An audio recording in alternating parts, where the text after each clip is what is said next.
Buenas a todos, buenos días, buenas tardes, donde quiera que se encuentren. En este momento damos inicio a la charla que teníamos programada en esta mañana. Muchas gracias a todos los que nos están acompañando. Estoy aquí acompañado de Tari, que está aquí en el backstage. Y pues estamos acá listos para que ustedes nos escriban ahí por el chat. Vamos a hablarle a todo tipo de usuarios que trabajan en web, en apps, en interfaces, en departamentos digitales, inclusive también para gente que ya tenga conocimientos. Esta charla va para los que tienen y los que no tienen conocimientos, ¿vale? Esta charla la hemos denominado cómo tener éxito en un proyecto, y yo les voy a decir por qué. Poco a poco me van a ir entendiendo. Vamos a hablar, digamos, como de diferentes temas eh, que nos van a llevar muy posiblemente a ese feliz término que nosotros queremos. ¿Y por qué estamos hablando de esto? Porque dentro de la gente que trabaja en diseño web, dentro de la gente que trabaja en diseño de interfaces, y pues yo hablo más que todos los front-enders, a la gente que trabaja la parte visual, porque pues este curso viene enfocado a eso. Eh, digamos que lo que yo he visto en las diferentes agencias de diseño, agencias de publicidad, pues digamos que he visto muchos inconvenientes, también problemas para llevar proyectos por parte de gente que trabaja como freelance.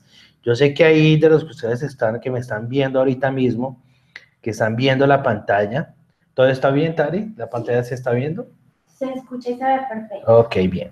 Entonces, todo lo que ustedes están viendo en este momento, gente que es, por ejemplo, freelance o los que están trabajando en empresas, pues muchas veces tenemos dudas de cómo enfrentar al cliente, incluso de cómo llevar un proceso y se cometen y se siguen cometiendo errores.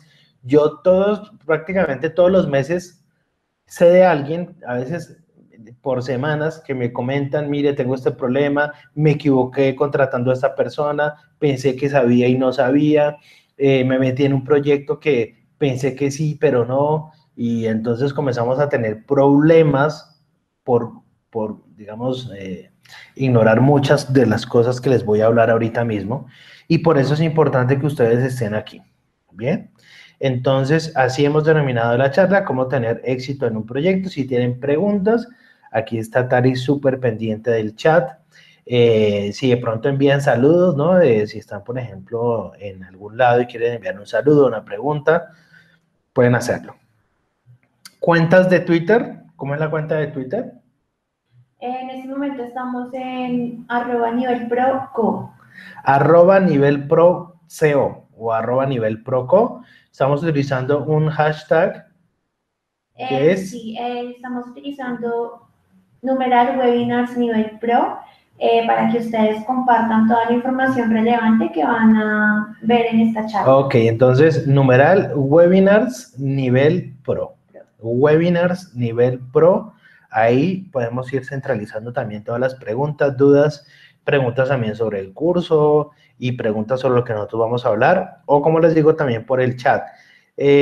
También hago esa mención porque hay veces que la gente ve esta charla después que nosotros hemos hecho la emisión en directo, no importa, pueden escribirnos a ese hashtag que nosotros vamos a estar ahí pendientes. Mi Twitter también es @CamiloAdobe. Bueno, listo. Entonces vamos a empezar con este escenario, que es un escenario, podríamos decir, simple pero complejo. Tenemos el poder de calcular nuestro destino en todas las cosas que nosotros hacemos. Ese poder para calcular nuestro destino incluye desde que nosotros nos levantamos y vamos a vestirnos, tenemos que decidir qué ropa nos vamos a poner, qué vamos a desayunar, qué ruta vamos a coger, si cogemos por allí o por acá. Aquí a veces uno está en Bogotá y dice, ¿será que cojo por la 30 o será que cojo por la autopista? Pues igual en todos los casos hay trancón, pero tenemos que decidir, todo el tiempo estamos decidiendo.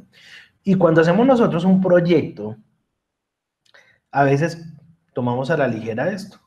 A veces nos parece que lo más corto es tomar un camino que a la final puede llevarnos a colapsar.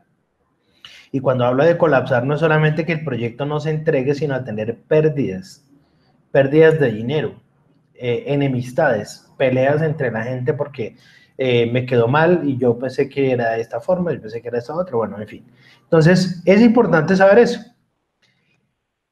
Y hay un condimento especial porque si yo quiero tener ese poder de calcular el destino, y estamos hablando de un proyecto, pues la única forma de poder calcular ese, o digamos, ese poder de tomar decisiones, o más bien, para poder calcular para poder calcular el destino, necesitamos tomar buenas decisiones. Necesitamos tomar buenas decisiones. Y esas decisiones deben estar basadas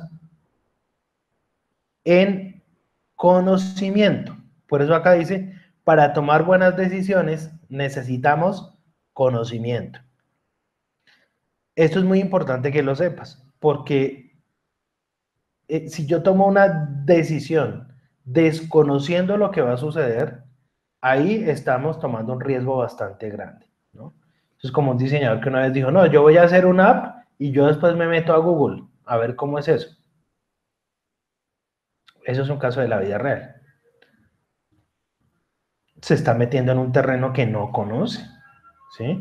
O a veces también los desarrolladores que conocen a backend y entonces se meten en un terreno. O a veces hay un frontend que dice, no, pues yo no conozco cómo funciona Node.js, pero pues yo ahí leo a ver qué. Si ustedes no conocen, no decidan. Y si ustedes no conocen, pues lo mejor que pueden hacer es acercarse a alguien que sí conoce, ¿vale?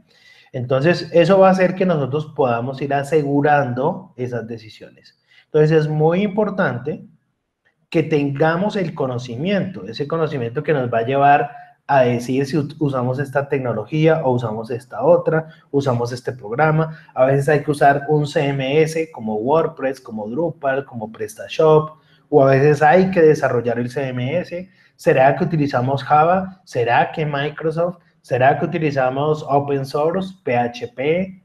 ¿Qué base de datos usamos? Preguntémosle a este, preguntémosle al otro. O sea, hay que tener conocimiento.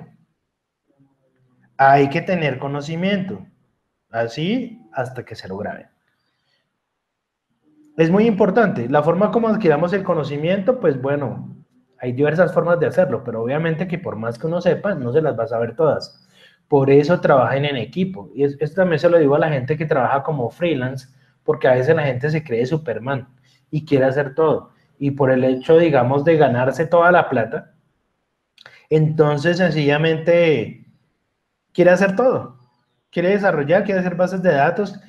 Hay un término por ahí que utilizan que es el full stack, ¿no? A ese full stack yo no le creo, la verdad. Yo creo en especialistas, yo creo en esa persona que es un especialista en programar PHP, por ejemplo, que desde que se levanta hasta que se acuesta está haciendo lo mismo. Yo creo en esa persona que es un especialista en diseño de interfaces y que ha estudiado hasta la saciedad todas las técnicas, todos los trucos, digamos, las costumbres y demás del cliente para navegar y crear soluciones para navegación. Hay gente que se dedica a eso. Eso es como en una orquesta. Hay gente que se dedica a tocar la trompeta toda la vida o el piano y son unos maestros. O hay gente que toca de todo, pero esos no son maestros, ¿vale? Entonces, yo los invito a que se especialicen en algo, porque a veces el que mucho abarca, poco aprieta. Eso no significa que yo no conozca más o menos de qué se tratan los temas. Claro, yo debo saber, pero especialícense en algo, ¿no? Por eso hablamos de los frontends. Incluso hay varias clases de frontends. Sí, hay gente que se dedica a diversas cosas dentro del frontend. En el curso les explico un poco más sobre eso. Y hay gente que trabaja en backend y también hay muchas formas de ser especialista en backend. Hay gente que se especializa en tecnologías de Microsoft solamente. Hay gente que se especializa, por ejemplo, en Python, en Ruby, en frameworks, Django, Ruby on Rails, bueno, en el caso de PHP Laravel. Y en el caso de HTML5 hay pues prácticamente cualquier cantidad de soluciones para casi todo entre lenguajes, frameworks, gestores de contenido, gestores de versiones, bueno, en fin. En fin, o sea, hay muchísimas cosas, pero uno realmente debería dedicarse a una sola cosa. Entonces, eso por un lado. Vamos a ver algunos consejos para que tengamos éxito en un proyecto. Consejo número 1, ¿listo? Vamos a crear un contenido incluyente. Vamos a crear un contenido incluyente. Y acá le estoy hablando es directamente, perdón, me devuelvo por aquí. Aquí le estoy hablando directamente a aquellas personas que son diseñadores. Sí, perdón, voy a devolver por aquí, por acá. Le estoy hablando a aquellas personas que son diseñadores, ¿sí? Porque a veces cuando una persona es diseñador, sencillamente no tiene en cuenta lo que se llama la accesibilidad, ¿listo? La accesibilidad. Y la accesibilidad, pues, de alguna manera viene de la mano de la usabilidad, ¿listo? Entonces, accesibilidad es crear contenido accesible, incluyente, se habla de discapacitados visuales, aquellas personas que de pronto no pueden o tienen problemas de visión y necesitan un software para poder escuchar todo lo que se puede leer en una página web, en una aplicación que pueda navegar, ¿sí? Entonces necesitamos hacer contenido accesible, ¿listo? Si yo, por ejemplo, estoy haciendo un sitio web donde yo vendo como Linio, por ejemplo, como Mercado Libre, pero bueno, voy a colocar el ejemplo de Linio. Entonces uno se mete a Linio y de pronto quiere comprar, no sé, un tapete para la sala, o quiere comprar limpiones, ollas, o un televisor, o no sé, lo que sea. Una persona puede ser ciega, pero no, por eso no quiere decir que no sea cliente. Entonces necesitamos generar contenido accesible, ¿vale? Y ya el tema que tiene que ver con las personas que ven, ¿sí? Digamos que hablaríamos de las personas con discapacidad visual. Hay una usabilidad para las personas que van a manejar contenido sin que puedan ver, ¿vale?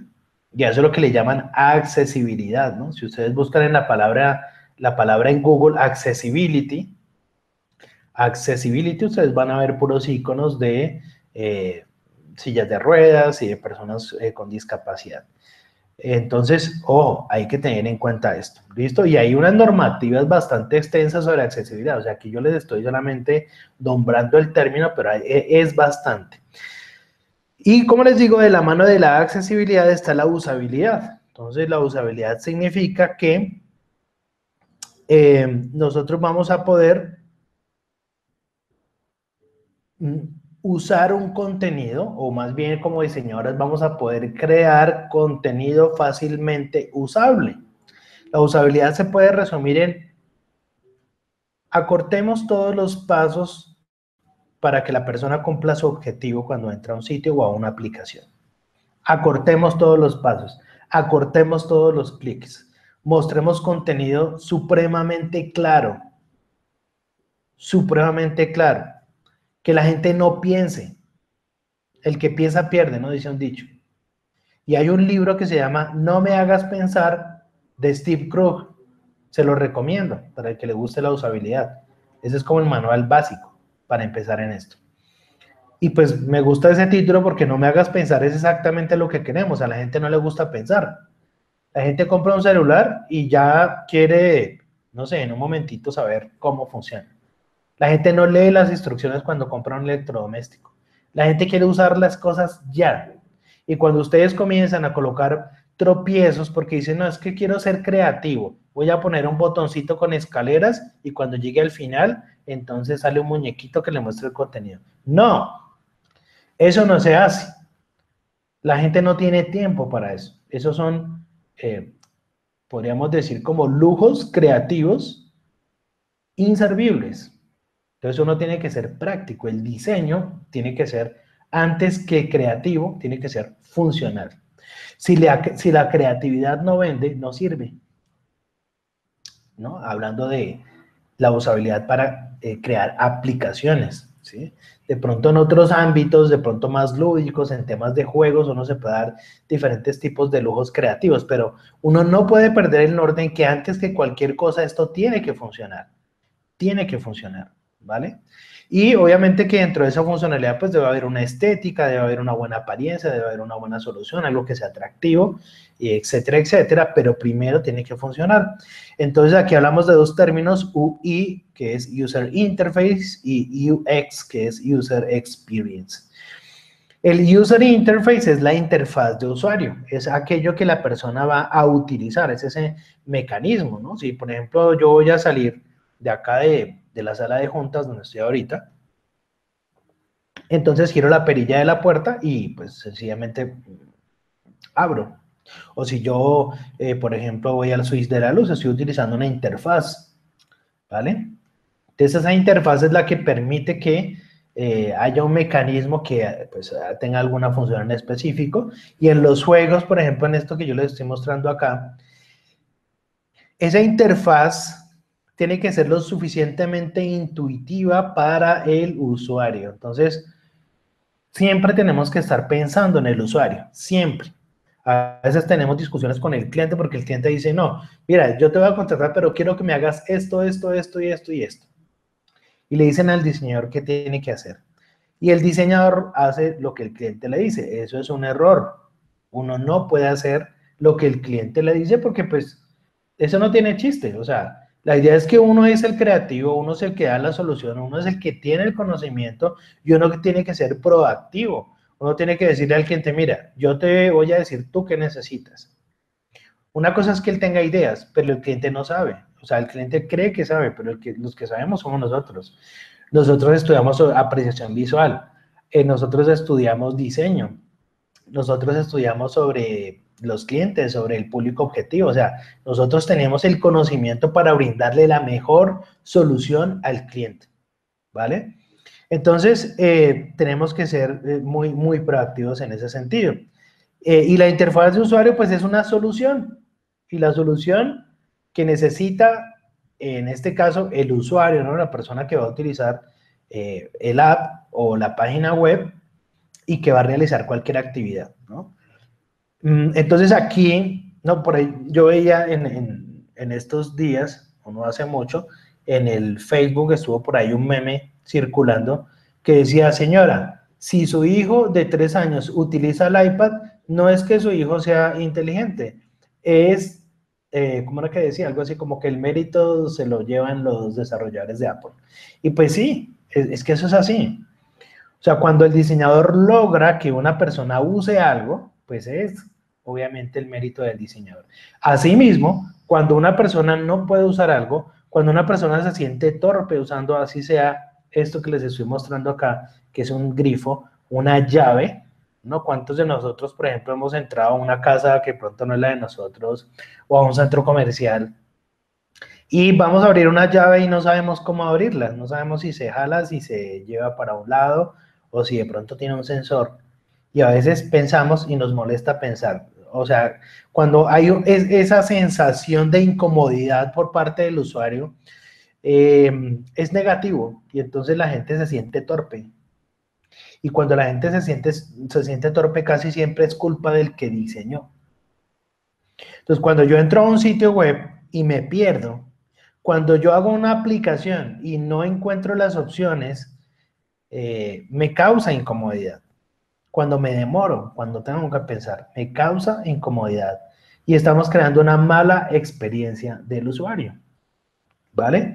Entonces, eso hay que pensarlo muy bien. A veces las cosas más sencillas son las que nos dan las mejores soluciones. A veces la gente piensa mucho y por pensar mucho, de pronto se va por el camino que no es, ¿no? Porque dice, no, yo quiero ser creativo. A veces la gente dice, no, es que todo el mundo pone el logo allá, yo lo voy a poner acá. Todos ponen el menú acá, yo lo pongo al otro lado porque quiero ser diferente. No, uno no diseña así.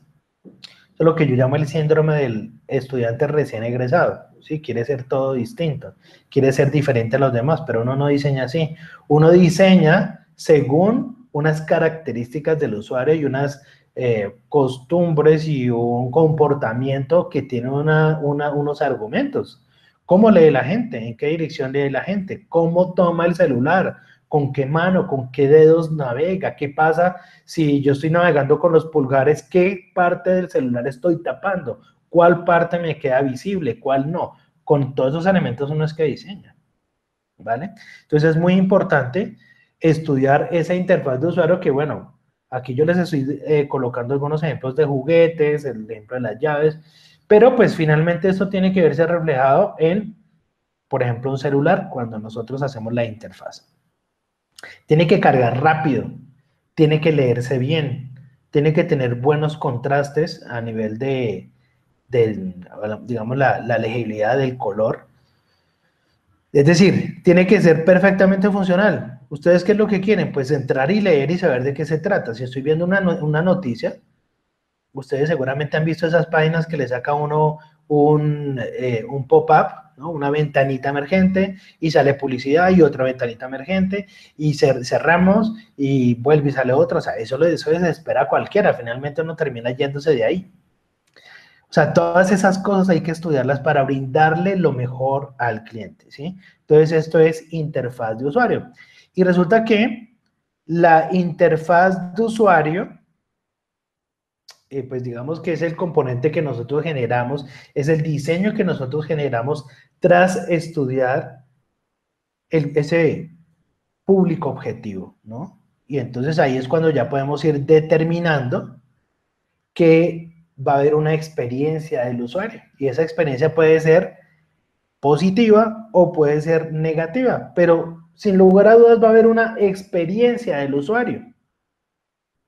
Entonces, ¿qué es la experiencia del usuario? Pues lo podemos definir como el lapso de tiempo en que un usuario experimenta con una interfaz. Esa es su experiencia de usuario. Si yo, por ejemplo, entro a un restaurante y en ese restaurante, digamos, huele bien desde que entro, es todo súper, no sé, limpio, las mesas son bonitas, es muy agradable, la música es agradable, los meseros o las meseras son agradables, me atienden bien, me atienden rápido, el precio me parece justo, la comida es deliciosa, hombre, pues, o sea, yo voy a estar ahí comiendo todo el tiempo. En el siglo XXI, año 2017, la gran mayoría de empresas se están centrando en la experiencia del usuario. Los bancos, los supermercados. ¿Por qué creen que tiene éxito Uber, por ejemplo? Porque se centró en la experiencia del usuario. Alguien dijo, oiga, la gente es importante, ¿por qué no le ayudamos cuando ya trae una maleta? Le voy a abrir el baúl, le voy a abrir la puerta, le voy a ofrecer un dulce a un niño. Eso hizo que la gente comenzara a amar ese servicio Uber. Y así tenemos múltiples ejemplos. Aquí, por ejemplo, en Bogotá hace unos años, uno tenía que hacer fila en los bancos y eso era normal para uno hacer fila y, no sé, salir con los pies súper dolorosos después de 3 horas.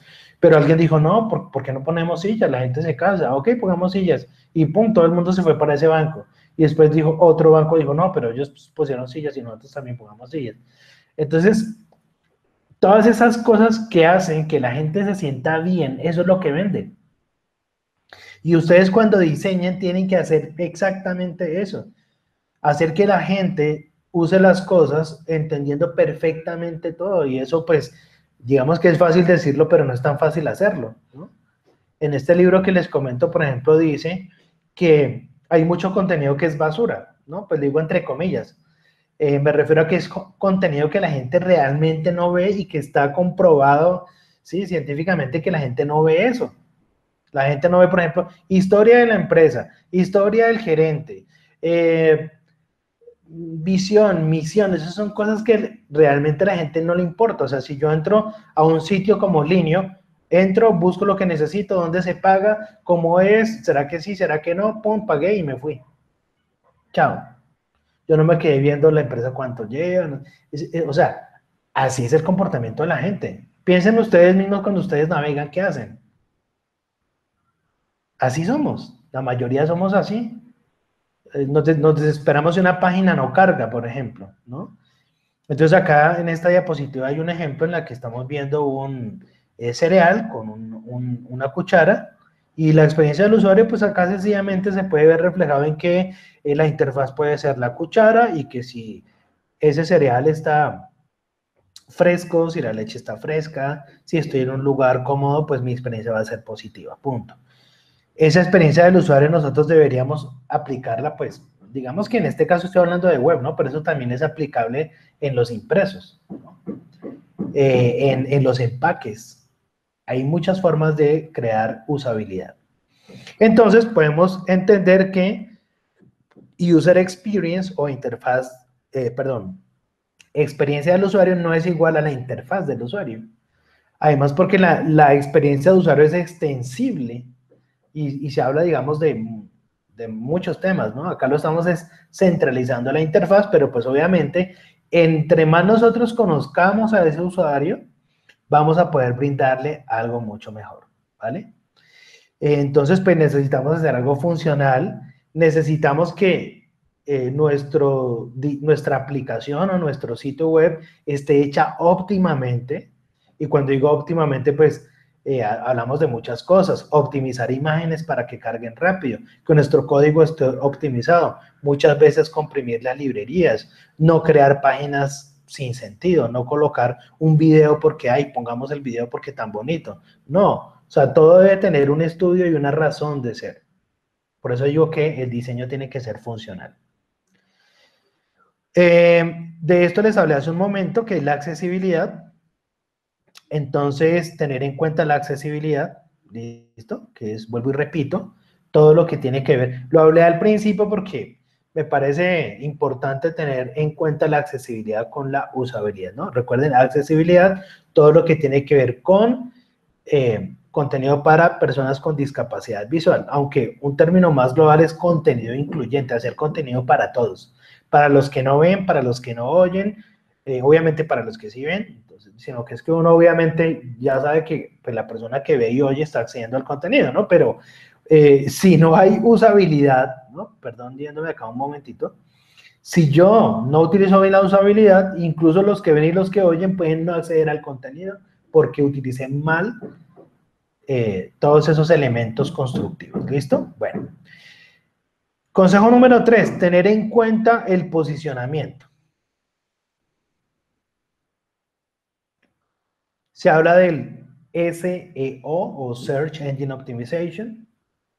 Se habla del Search Engine Marketing y todas las estrategias de marketing digital que tenemos que hacer para mover nuestro sitio, nuestra aplicación, ir a buscar al usuario y utilizar todas aquellas herramientas, tanto en buenas prácticas de código como en programas, en robots y todo lo que yo tenga que hacer para que mi contenido se posicione de la forma correcta. Que si yo voy a compartir un artículo de ese sitio, entonces pues que se comparta bien en las redes, que esté optimizado el título, la foto, bueno, en fin, hablar de optimización para motores de búsqueda, pues es un tema también bastante complejo. A veces la gente, el cliente le pregunta a uno, oiga, ¿usted puede hacer que yo aparezca de primeras cuando me busquen por Google? Pues la respuesta más fácil sería decirle, pues mire, hay un servicio de Google que se llama AdWords, pues páguenlo y verá que aparece de primeras sí o sí. Lo que pasa es que a mucha gente no le gusta esa respuesta, ¿no? Porque cuando le hablan de plata, de pronto no le gusta mucho, ¿no? Pero pues ni modos, o sea, así funciona y es Google AdWords. Pero también tenemos mucho trabajo que hacer para posicionar la página sin necesidad de AdWords. Y aquí es cuando utilizamos las buenas prácticas, hacer que la gente nos visite y mover la página y movernos por redes y mucho trabajo del community manager, estrategias de marketing. O sea, no es solamente como que ya hice la aplicación y chao, o hice mi portal y chao. No, ese solamente es el principio. ¿Cómo vamos ahí en las redes, Tari? ¿Todo bien? Sí, ya estamos compartiendo algunos de los tips o consejos que nos has dado a través de Twitter. Recuerden usar el numeral Webinars Nivel Pro. Y también aquí hemos tenido algunos saluditos. Eduard Mejías nos acompaña desde Venezuela. Okay. Nos estaba preguntando si el contenido del video estará disponible. Claro que sí, lo vas a encontrar en el canal de YouTube. También nos está saludando Hugo Ferney. Ok, Eduardo, Hugo Ferney, Sí. de Venezuela. Sí, señor. Ya. Bueno, muchas gracias. Muchas gracias, Tari. Bueno, entonces aquí estamos pendientes de las redes. Entonces, tener en cuenta el posicionamiento, que es algo también supremamente importante, pues que es algo que hay que tenerlo en cuenta y que incluso si yo voy a hacer la cotización del proyecto o cuando voy a presentar el proyecto digo, oye, esto se va a manejar el SEO de tal forma, vamos a crear esa estrategia, o sea, hay que tener presente esto. Consejo número 4, tener en cuenta la planificación. Tener en cuenta la planificación. ¿Listo? ¿Eso qué significa? Que hay que planear las cosas. O sea que yo no puedo decir, bueno, listo, le voy a hacer el sitio y se lo entrego en 15 días. Bueno, puede ser que hayamos hecho muchas veces ese sitio y no hay problema, ¿no? Pero ya cuando nosotros vamos a hacer, por ejemplo, una app, ¿cierto? Y de pronto yo nunca he hecho una app o estoy aprendiendo, entonces yo digo, oiga, voy a contratar a fulanito, ¿no? Suponiendo que yo fuera freelance, que yo creo que como que él sabe eso de apps, y voy a contratar a sutanito. Y resulta que no tienen tanto conocimiento de causa, y por ahí podemos estar perdiendo plata y podemos estar perdiendo tiempo de todo. Y quedamos mal con el cliente, aparte perdemos el cliente también.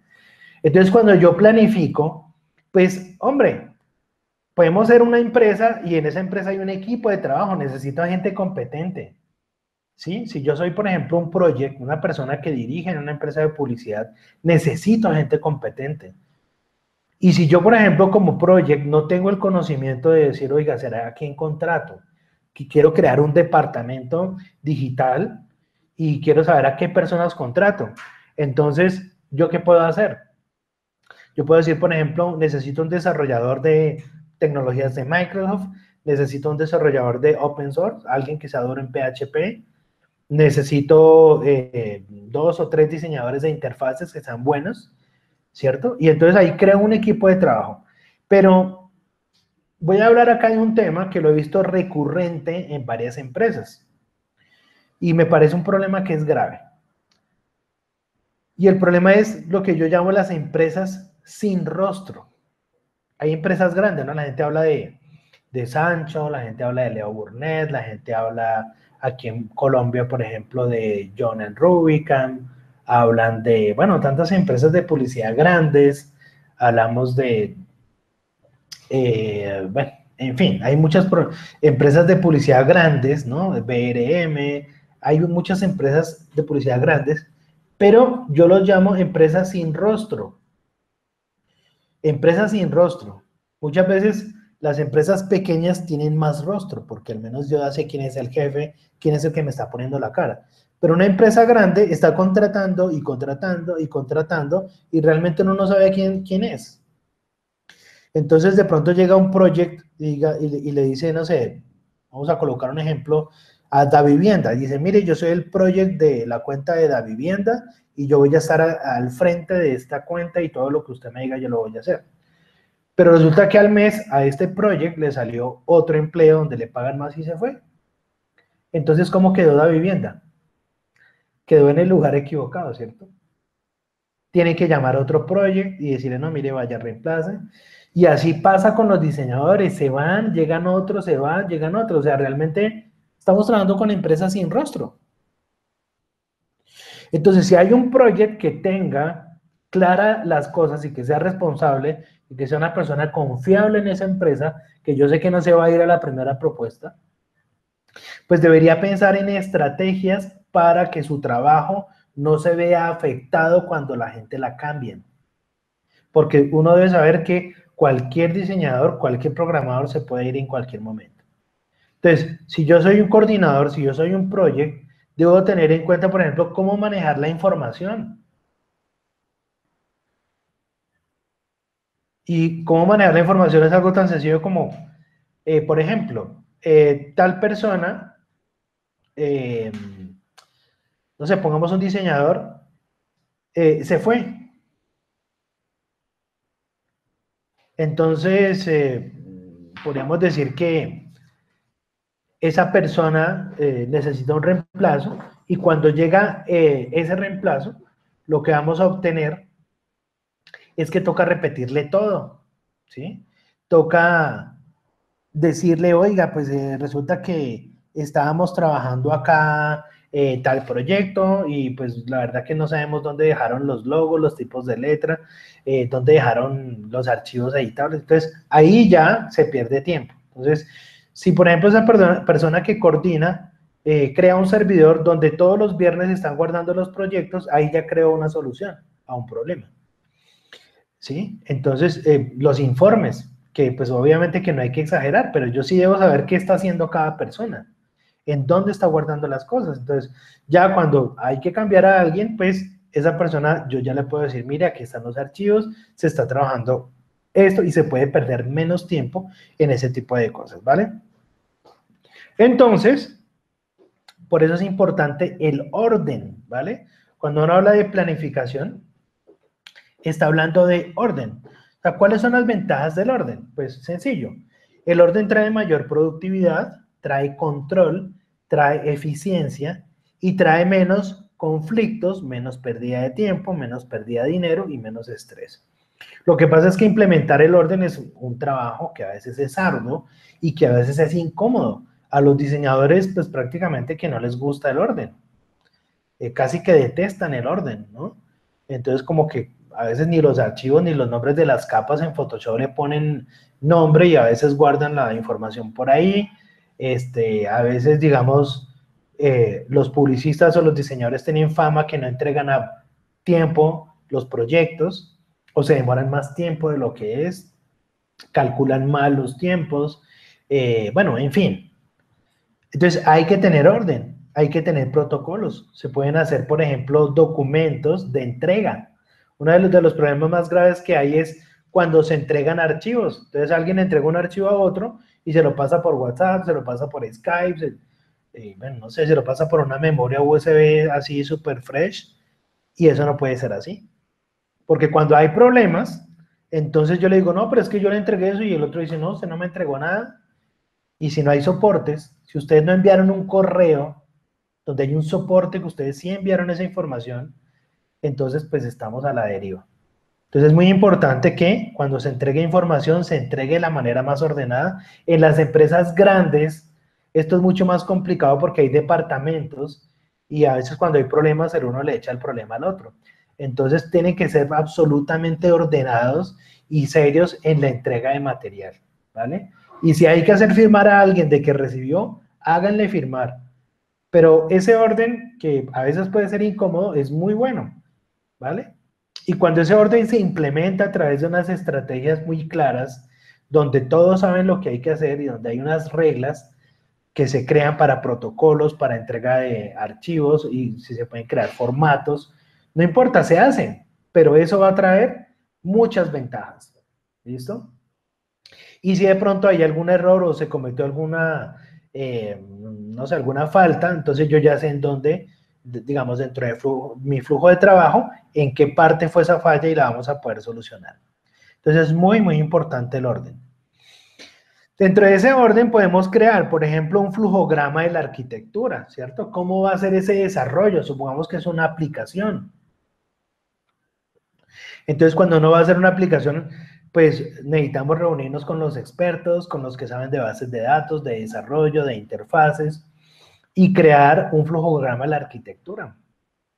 Es decir, mire, al final vamos a necesitar 235 pantallas, ¿sí? Y entonces esto va a funcionar así, aquí hay una base de datos que es así, la información va a viajar de esta manera, aquí hay una respuesta, aquí va a salir una ventana. O sea, hacer ese flujograma de la arquitectura. Y pensar en la taxonomía, ¿cierto? La taxonomía es un término que, a lo menos la primera vez que yo lo leí fue en un libro que se llamaba Arte y Ciencia del Diseño Web de Jeffrey Bean, que es un libro muy conocido. Y la taxonomía la comenzó a utilizar para referirse al orden en los sitios web. ¿Cómo se organiza? Si utilizo un menú, ¿cómo se utiliza ese menú? O un acordeón, o si son botones. ¿Cómo voy a organizar la información? Porque una cosa es que el flujograma esté y otra cosa es cómo voy a organizar eso. ¿Cómo voy a construir a partir de todo eso que está? Saber qué componentes, frameworks y tecnologías se van a utilizar. si en determinado momento se va a utilizar Bootstrap, por la razón que sea, entonces pues primero necesitamos tener la certeza de que se va a utilizar y de que de pronto no nos va a traer problemas. Porque de pronto en otros escenarios la gente dice, no, no utilicemos Bootstrap, yo creo que nosotros mismos podemos hacer nuestro esquema de columnas y nosotros mismos podemos hacer los componentes y crear una documentación para esos componentes. Ok, está bien. Pero no vamos a utilizar Materialize o Foundation o bueno, no sé. Es decir, lo que sea, sean frameworks o no, las tecnologías que se vayan a utilizar tienen que estar puestas sobre la mesa para saber si las personas que van a entrar en ese proyecto conocen de eso o si tienen que estudiar porque a veces sale algo nuevo. A veces el cliente dice, no, yo quiero que me trabajen en tal tecnología, o a veces alguien dice, no, yo quiero que trabajemos con este preprocesador CSS o con algo que está saliendo nuevo. Pues bueno, o sea, colocarlo sobre la mesa. Si los que estamos sabemos, o si hay que llamar a alguien, o si nos tenemos que capacitar, todos esos tiempos hay que tenerlos en cuenta. ¿Listo? A veces uno piensa que la gente no se tiene que capacitar, ¿no? Al contrario, hay que sacar tiempo, las empresas deben invertir en la capacitación para sus trabajadores. Eso es algo que tiene que ser así porque todo el tiempo la tecnología y todo lo que tiene que ver con, por ejemplo, HTML5, con apps, todo el tiempo está sacando cosas nuevas y hay que aprenderlas. Tener en cuenta la salida, los browsers, ¿sí? Digamos, por ejemplo, cómo trabajar la salida en el Chrome o en el Firefox. Muchas veces la gente que trabaja con tecnologías en Microsoft, yo me he dado cuenta que sigue muy pegada al Edge, muy pegada al Internet Explorer. Todavía, ¿no? Incluso después de que ya desapareció.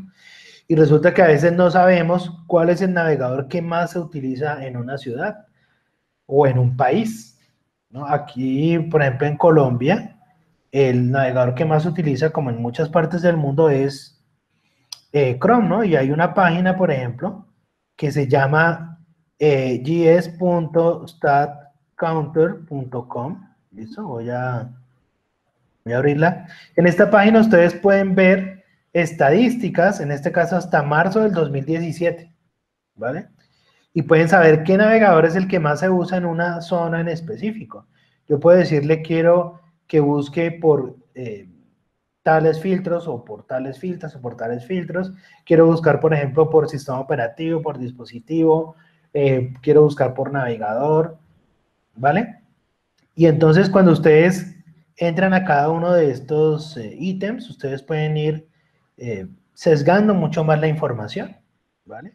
Y puedo ir mirando por áreas cómo se está utilizando los navegadores, las plataformas, los sistemas operativos y pues en definitiva estos recursos que utilizamos estadísticos pues en fin de cuentas nos van a ayudar para colocar sobre la mesa y argumentarle al cliente, decirle mire, usted necesita que su aplicación funcione en iOS y en Android por esta y esta razón.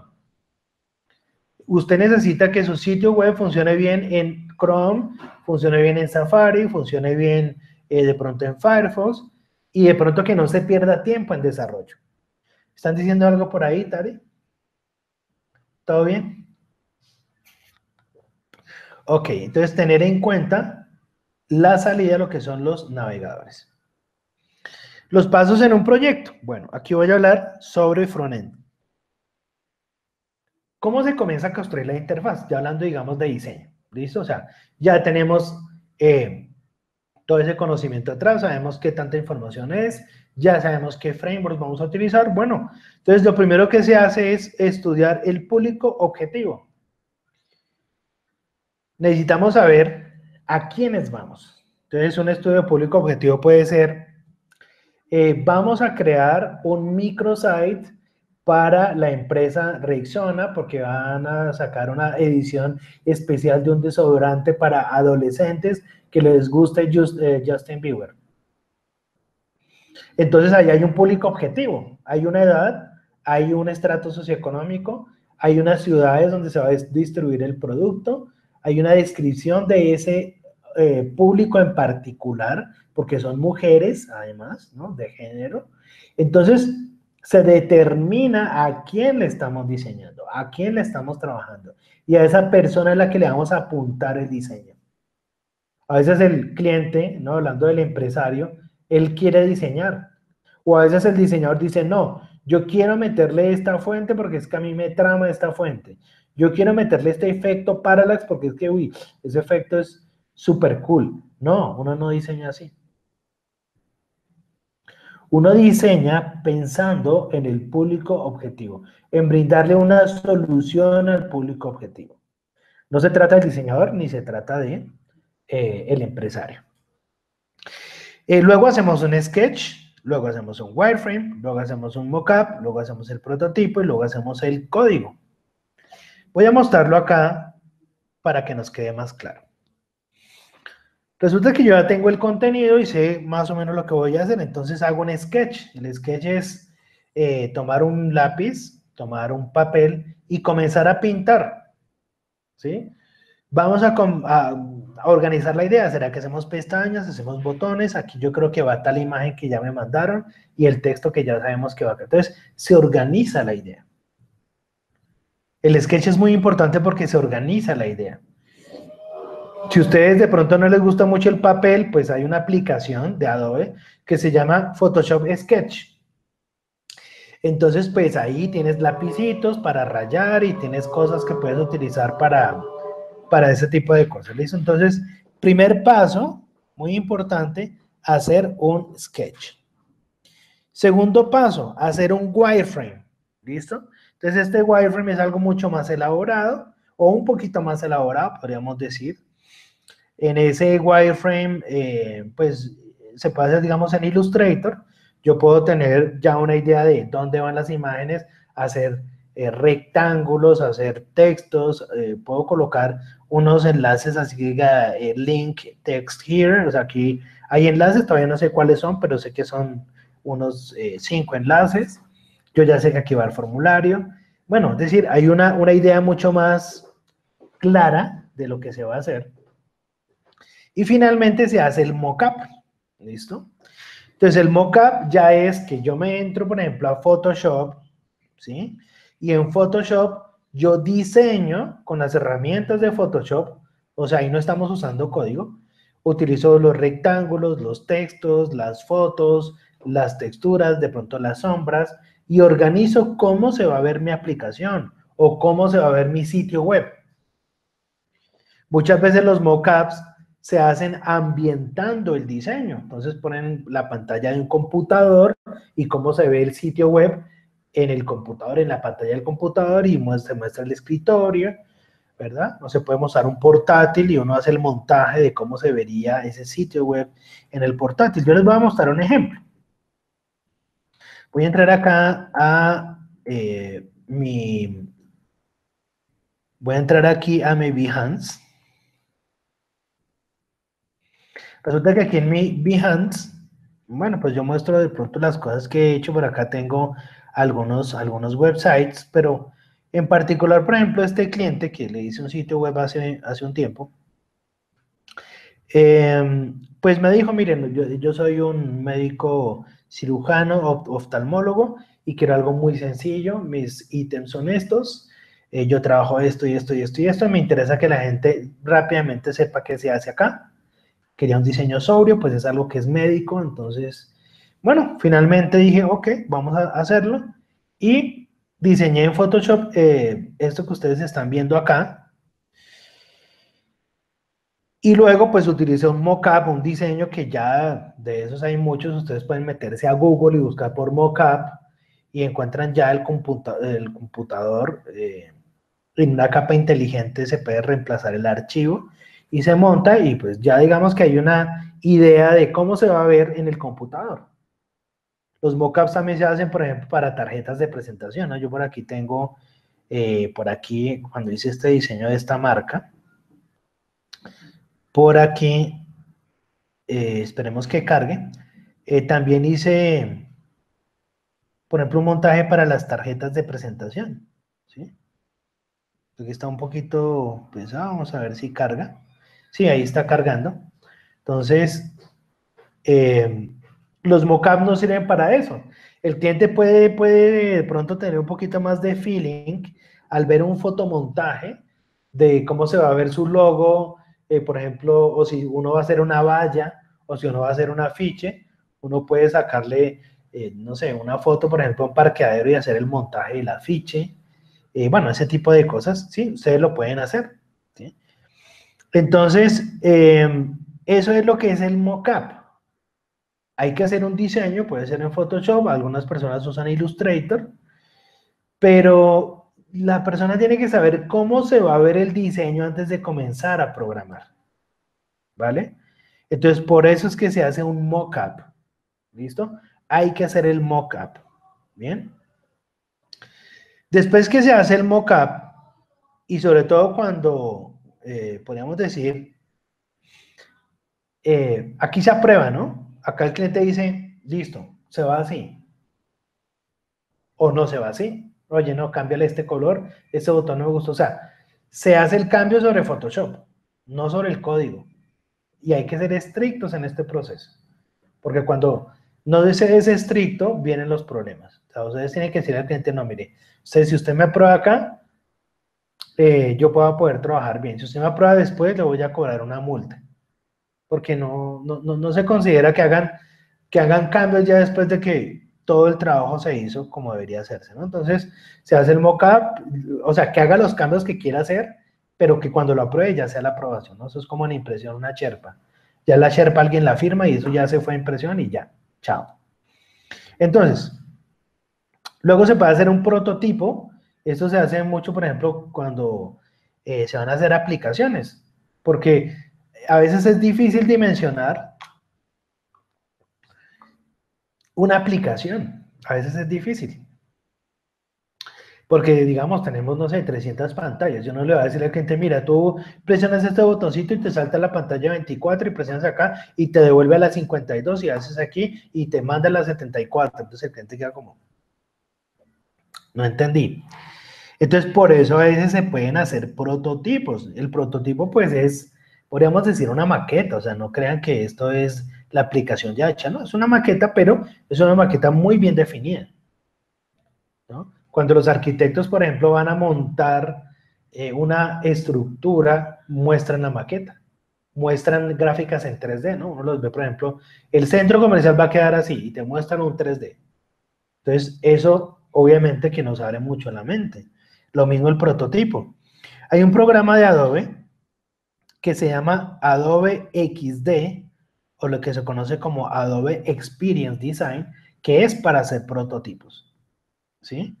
Entonces, en este programa vamos a poder hacer eso. Yo acá tengo un ejemplo que mostramos en un evento hace unos meses, que es el evento de Adobe Next, que allá estuvimos.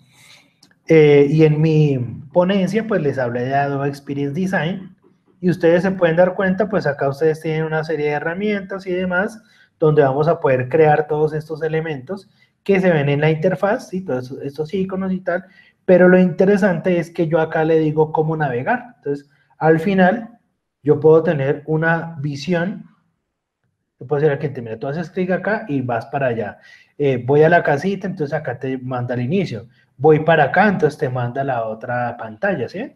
Entonces, inclusive, hay una app que ustedes se pueden meter a la tienda de Google Play o a la tienda del App Store y la aplicación se llama XD, ¿sí?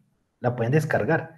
Con esa app, ustedes pueden conectar su computador con el cablecito USB y este diseño lo pueden probar directo en su celular. Y se lo pueden mostrar al cliente. Mira, tú haces clic acá y haces clic acá, ¿vale? Entonces, este programa para hacer prototipos de Adobe me parece óptimo, me parece que sería el perfecto si ustedes quieren hacer prototipos, ¿bien? Bueno, luego viene la parte del código, ¿no? Porque si el prototipo ya se aprobó, entonces viene el código.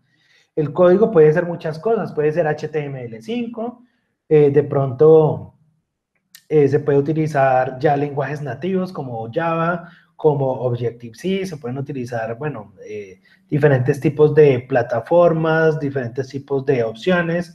Por el caso de Microsoft está Xamarin, está Ionic, está PhoneGap. Por el lado de iOS, pues está todo el tema de Xcode o de Swift. Bueno, lo mismo tiene Google en el tema de Android para Java y todas las opciones y ayudas. Es decir, no importa el código, pero acá es cuando ya con el mockup y con el prototipo se comienza a escribir. Entonces, si es un sitio web, pues hago el HTML, el CSS, el JavaScript, o si hay que implementar jQuery o Angular o React. En el caso de las aplicaciones también hay muchos lenguajes, hay de todo. Pero aquí se hace. Y ya cuando se hace el código, entonces pues ya se prueba ya el sitio web o la aplicación ya directamente. Entonces acá también tiene que haber una aprobación. Porque seguramente que pueden haber correcciones, el código quedó mal, aquí no nos cuadró esto, Hay que hacer las pruebas. Si es responsive web design, entonces hay que sentarse, mirar los celulares, ¿no? Si es iOS, entonces hay que mirar cómo se ve en el iPhone. A veces la gente solo hace la prueba en el iPhone 4, o en el iPhone 5, o en el iPhone 6, y olvidan, ¿no? Entonces, de pronto, decir, según la versión del iPhone, cambia el diseño. Entonces, todo eso hay que tenerlo en cuenta. Probarlo en los navegadores. Si yo tengo un Android, entonces probarlo en el Android, probarlo en versiones antiguas de Android, no solamente en la última. Todas esas pruebas hay que hacerlas para el Responsive Web Design, para las aplicaciones, y obviamente en el escritorio también probar en el Chrome, probar en el Firefox, en el Safari, todo eso hay que probarlo. Y al final se aprueba. Si se da el caso que lo que estamos haciendo es una aplicación donde primero pues hay que hacer el frontend, ya les dije, lo primero que se hace es el frontend, la parte visual, entonces después de esto hay que mandarlo a desarrollo, para que allá lo conecten a las bases de datos, o que si allá hay un sistema de pagos, o que, bueno, todo lo que es backend, todo lo que es servidores. Entonces hay que entregar esas pantallas, ¿sí? Entonces, ojo con esas entregas. Ojalá les firmen, sí, recibido, ya lo probamos, perfecto, recibí pantalla, archivo tal, y todo firmado. Ojalá lo que les digo, si hay formatos, háganlos. Porque después los de desarrollo dañan las cosas y dicen, no, es que el diseñador fue el que me dañó eso, es que me entregaron mal. ¿Sí? Entonces tiene que haber avales, ¿no? Eso es muy importante.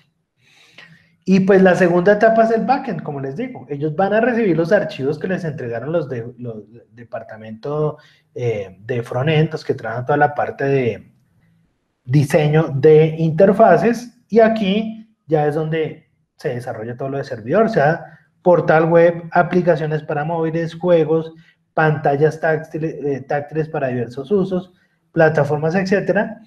Desde esta etapa se trabajan los diversos lenguajes. Aquí coloco, por ejemplo, Python, Ruby, PHP, JavaScript del lado del servidor, ¿no? Node.js, tecnologías de Microsoft, bueno, Java Server Pages o las bases de datos que sean, no importa. Todo eso se hace ya en el backend, ¿sí?